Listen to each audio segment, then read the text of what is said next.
profites pour ouvrir d'une manière plus large au-delà de ton travail. Donc, tu es à l'origine de cette idée d'événement appelé Pop Lavande. Alors, pourquoi ce titre ?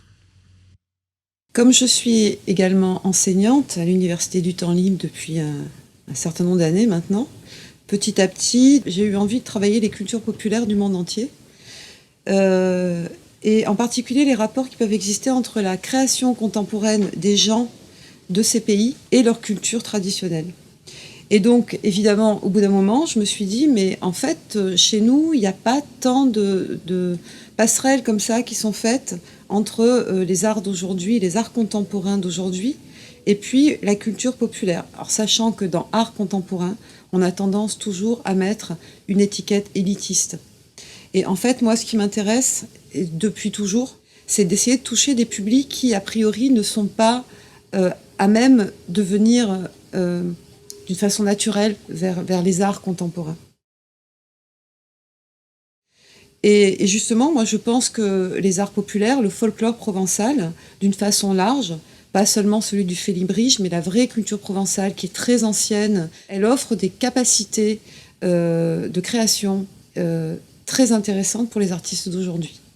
Donc, comme j'ai la chance d'avoir pas mal d'amis artistes autour de moi, j'ai eu envie de leur proposer de participer à cet événement en créant des choses qu'ils n'avaient peut-être pas eu l'idée jusqu'à présent de créer. Certains l'avaient déjà fait, avaient déjà fait des passerelles entre le passé traditionnel provençal et la contemporanéité de notre vie quotidienne. Ça, c'est important, le quotidien, la trivialité.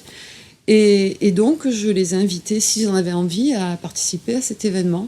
Nous avons une association qui existe depuis 10 ans, qui s'appelle Tous en œuvre. Et j'ai appris que la municipalité offrait à ces associations une semaine gratuite d'exposition à la salle Monseigneur Fabre. Donc, dans un premier temps, j'ai dit, je prends. Une semaine, on trouvera toujours quelque chose à faire dedans. Et spontanément, il m'est paru évident que je n'avais pas envie de la remplir toute seule, cette expo. J'avais envie de partager cette expérience En fait, Pop Lavande est avant tout une expérience, une expérimentation.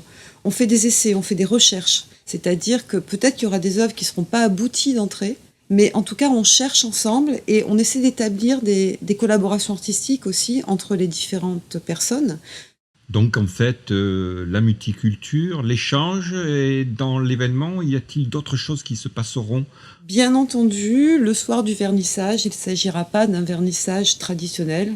On va essayer de multiplier les interventions d'autres artistes venus des arts vivants en particulier, qui vont permettre au public d'opérer un rite de passage entre l'extérieur, entre la vie de tous les jours, et puis le travail présenté par les différents exposants.